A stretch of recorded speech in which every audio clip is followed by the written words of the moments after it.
After the success of Dhemaji, Nalbari, Jorhat and Guwahati, extensive preparations are underway for the Assam Book Fair in Diphu, the capital of Karbi Anglong district.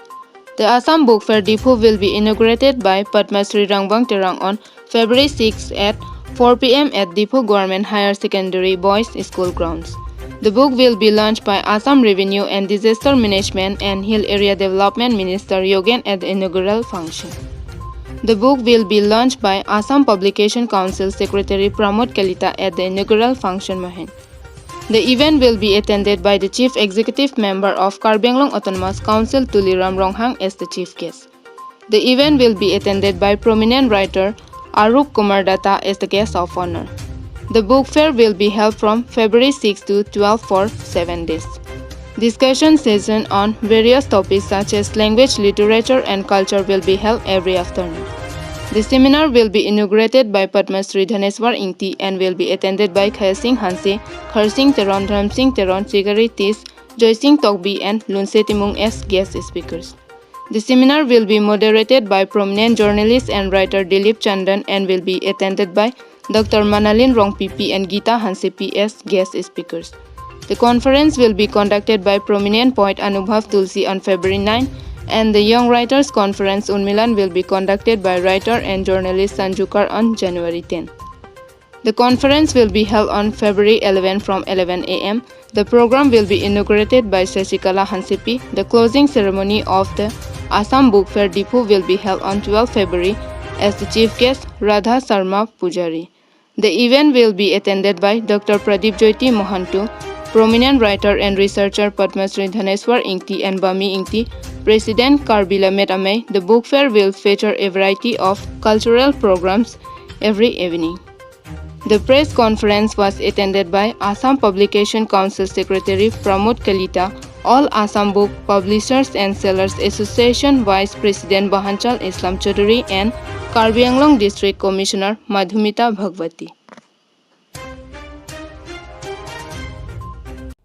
Assam গ্ৰন্থমেলা আয়োজন কৰিছিল আৰু আটাইকেইখন গ্ৰন্থমেলাই সফলভাৱে আয়োজন হৈছিল।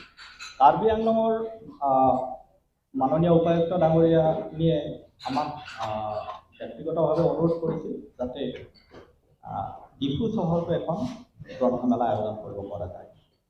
আমি পাছত অলপ তততৈয়া হ'লেও আচলতে আমাৰ কেলেণ্ডাৰত এখন লিষ্ট থাকে যে ক'ত ক'ত গ্ৰন্থমেলা হ'ব। ইয়াৰ পাছত আমি বঙাইগাঁৱত আয়োজন কৰিম। গতিকে তাৰ মাজতে আমি ডিফু চহৰৰ কাৰণে এটা সময় উলিয়াইছিলোঁ আৰু এই মৰ্মে কাইলৈৰ পৰা আমাৰ গ্ৰন্থমেলা আৰম্ভ হ'ব 12 তাৰিখলৈকে 12 ফেব্ৰুৱাৰীলৈকে 7 দিনীয়া কাৰ্যসূচী। আমি এই গ্ৰন্থমেলা আয়োজন কৰিবলৈ লোৱাৰ লগে লগে বাকী ব্যৱস্থাসমূহৰ ক্ষেত্ৰতো আমাক কাৰ্বি আংলং প্ৰশাসনে সহযোগিতা কৰিছে আৰু এই অসম প্ৰকাশন পৰিষদ আৰু সদৌ অসম প্ৰকাশন পুথি প্ৰকাশক আৰু বিক্ৰেতা সংস্থাই আয়োজন কৰা গ্ৰন্থমেলা সহযোগী হিচাপে কাৰ্বি আংলং জিলা প্ৰশাসন আছে।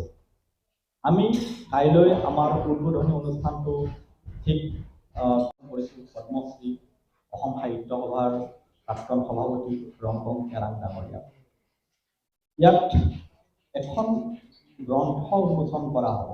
এইখন কাৰ্বি আংলং জিলা প্ৰশাসনৰ উদ্যোগত গ্ৰন্থ এখন প্ৰস্তুত কৰিছে। সেইখন গ্ৰন্থৰ নাম হৈছে অপৰূপ আৰ্লেন।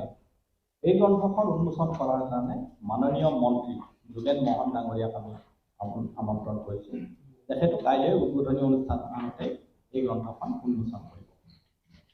আমি এই অনুষ্ঠানৰ মুখ্য অতিথি হিচাপে আমি অট'নমাছ কাউন্সিলৰ CM ডাঙৰীয়া তুলিৰাম ৰহন ডাঙৰীয়াক আমি আমন্ত্ৰণ কৰিছোঁ আৰু যশস্বী সাহিত্যিক ইংৰাজী সাহিত্যৰ এগৰাকী লেখক হ'বলগীয়া সাহিত্যিক হিচাপে পৰিগণিত পদ্মশ্ৰী অৰূপ কুমাৰ দত্তক আমি কাইলৈ বিশিষ্ট সন্মানীয় অতিথি হিচাপে আমি নিমন্ত্ৰণ কৰিছোঁ আৰু কালিৰ এই উদ্বোধনী অনুষ্ঠানৰ লগে লগে আক্ষৰিকভাৱে আমি গ্ৰন্থমেলা শুভ উদ্বোধন হোৱাৰ বুলি ঘোষণা কৰিম আৰু সেইকাৰণে আজি আপোনালোকক এই খবৰটো যাতে আমাৰ কাৰ্বি আংলঙৰ সকলো অঞ্চললৈকে বিয়পাই দিয়ে তাৰ কাৰণে আপোনালোকক আমি আমন্ত্ৰণ কৰিছোঁ।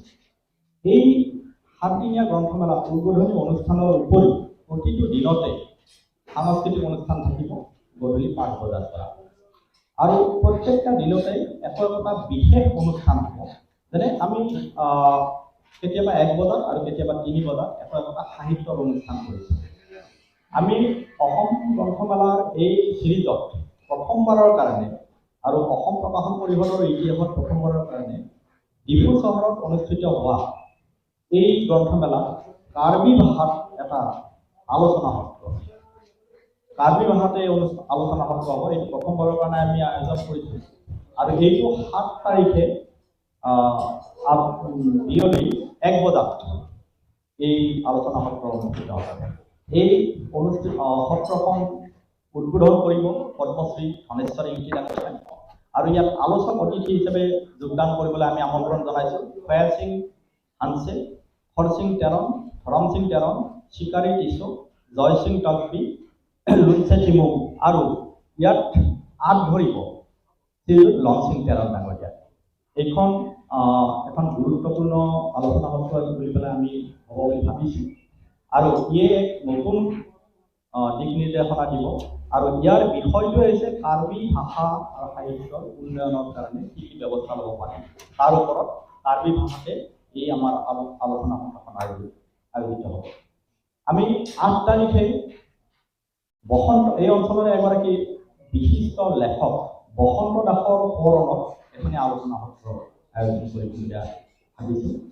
এই আলোচনা সত্ৰখিনি 1 বজাত হ'ব 8 তাৰিখে আৰু এই আলোচনা সত্ৰখন সঞ্চালনা কৰিব বিশিষ্ট সাহিত্যিক দিলীপ চন্দ্ৰ ডাঙৰীয়া আৰু ইয়াত ভাগ ল'ব ডক্টৰ মনালিসা ৰংপিপি শ্ৰীযুতা গীতা হানচেপি ডক্টৰ ইন্দ্ৰজিৎ বেজবৰুৱা আৰু শ্ৰীযুত ভৱেন কোচ ডাঙৰীয়া আৰু 9 তাৰিখে এখন বহুভাষিক কবি সন্মিলন ইয়াতে কাৰ্বি বড়ো নেপালী অসমীয়া আটাইকেইটা ভাষাৰে কবিসকলে আমি আমন্ত্ৰণ কৰা কবিসকলে ইয়াতে কবিতা পাঠ কৰিব আৰু এই কবিতা অনুষ্ঠানটো হ'ব 9 তাৰিখে 3 বজাত আৰু ইতিমধ্যে আমি নিৰ্বাচিত কৰি সেই কবিসকলক আমন্ত্ৰণ জনাইছোঁ সচৰাচৰ দেখা যায় যে বহুত কবি সন্মিলন বুলি ক'লে বহুতে আহে আমি ইতিমধ্যে বিভিন্ন প্ৰক্ৰিয়াৰে বাছনি কৰি নিৰ্দিষ্ট সংখ্যক কবি আমি ইয়াতে নিমন্ত্ৰণ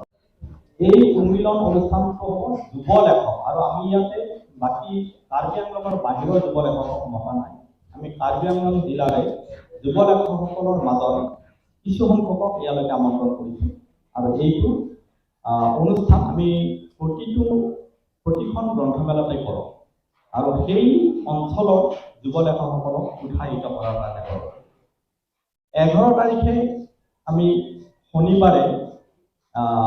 শনিবাৰৰ দিনটোত আমি শিশুৰ দিন বুলি এটা অনুষ্ঠান ৰাখিছোঁ আৰু শিশুৰ দিনজোৰা কাৰ্যসূচীৰে চিত্ৰাংকন প্ৰতিযোগিতা মুকলি কুইজ প্ৰতিযোগিতা আকস্মিক বক্তৃতা প্ৰতিযোগিতা আৰু কবিতা আবৃত্তি প্ৰতিযোগিতা অনুষ্ঠিত হ'ব আৰু সেই দিনটোত আমি শিশুসকলৰ মাজত এই যিবিলাক প্ৰতিযোগিতা কৰিম তাৰ মাজতে আমি নিৰ্বাচিতসকলক পিছৰ দিনা পুৰস্কৃত কৰিম আৰু আমি উল্লেখ কৰিছোঁ যে এই কুইজ প্ৰতিযোগিতা এইটো মুকলি কুইজ হ'ব ইয়াত 50টা প্ৰশ্নৰ বাবে প্ৰত্যেকটা প্ৰশ্নৰ বাবে এটা প্ৰাইজ মানি আৰু এখন কিতাপ ৰাইজৰ মাজত যে উত্তৰ দিয়ে তেওঁই পুৰস্কাৰ পাব এই ধৰণে কুইজ এটা কৰোঁ সচৰাচৰ কুইজবিলাক হয় কি দল হিচাপত আহে ইয়াত দল নাই ৰাইজৰ মাজত যিকোনো মানুহে প্ৰশ্নৰ উত্তৰ দিব পাৰিব আৰু তেওঁক এটা প্ৰাইজ মানি আৰু এখন কিতাপ পুৰস্কাৰ দিব আমি শেষৰ দিনা 12 তাৰিখে আমি এই সামৰণি অনুষ্ঠান 3 বজাত অনুষ্ঠিত কৰিম আৰু ইয়াত আমি সন্মানীয় অতিথি হিচাপে অনুৰাধা শৰ্মা পূজাৰী সকলোৱে চিনি পায় বিশিষ্ট উপন্যাসিক তেখেতক আমি আমন্ত্ৰণ কৰিছোঁ বিশিষ্ট অতিথি হিচাপে ডক্টৰ প্ৰদীপজ্যোতি মহন্ত লেখক আৰু গৱেষক তেখেতক আমন্ত্ৰণ কৰিছোঁ পদ্মশ্ৰী ধনেশ্বৰী ইংতি এই অনুষ্ঠানত থাকিব আৰু কাৰ্বি লামেটামেৰ সভাপতি শ্ৰীযুত বাৰিম ইংতি ডাঙৰীয়াও এই অনুষ্ঠানত উপস্থিত থাকিব কাৰ্বি আংলং জিলাৰ এগৰাকী সুযোগ্য সন্তান লংটাং তেৰণৰ স্মৃতিত আমি এই যি মঞ্চ এই অডিটৰিয়াম বাছৰ ব্যৱস্থা কৰিছোঁ। বৰ্তমান 3টা জেগাৰ পৰা আমি বাছৰ ব্যৱস্থা কৰিছোঁ। অহাকালিলৈ নহয়, পৰহিৰ পৰা 7 তাৰিখৰ পৰা বোকাজান, পাৰখোৱা আৰু চিলনীজান তাতে আমাৰ বাছসমূহ থাকিব আৰু সকলো ব্যক্তি যোনে দূৰৰ পৰা আহিব বিচাৰে বা দেৰিকৈ হ'লেও ঘূৰি যাব বিচাৰে তেওঁলোকে এই সুবিধাটো ল'ব পাৰিব। আৰু তাৰোপৰি মই জনাব বিচাৰিছোঁ যে অহাকালিলৈও আমাৰ বহুত কেইখনমান গ্ৰন্থ ইয়াতে উন্মোচনী আছে। প্ৰথমতেতো মেইন আমাৰ যিটো প্ৰগ্ৰেম আছে তাতে আমাৰ অপৰূপ আৰ্লেং বুলি যিখন ডিষ্ট্ৰিক্ট এডমিনিষ্ট্ৰেশ্যনৰ পিনৰ পৰা পাব্লিছ কৰা হৈছে, সেই কিতাপখন আমাৰ সেই প্ৰথম মঞ্চতে হ'ব, উন্মোচন হ'ব। তাৰপিছত আমাৰ এলুইন তাৰ কল্পনা বৰা, তাৰপিছত সঞ্জু বৰা, মুনিহন্ত শইকীয়া, ভৱপ্ৰসাদ দেৱী, ধনেশ্বৰ ইংতি ডাঙৰীয়া, চিকাৰী কিছু, এনেকৈ ক্ৰমে বহুকেইজনৰ গ্ৰন্থই এই গ্ৰন্থমেলাত উন্মোচিত হ'ব। এইখিনিকে মই আপোনালোকক অভিনয় জনালোঁ। মই এটা কথা ক'ব বিচাৰোঁ যে আমাৰ প্ৰকাশক পৰিষদে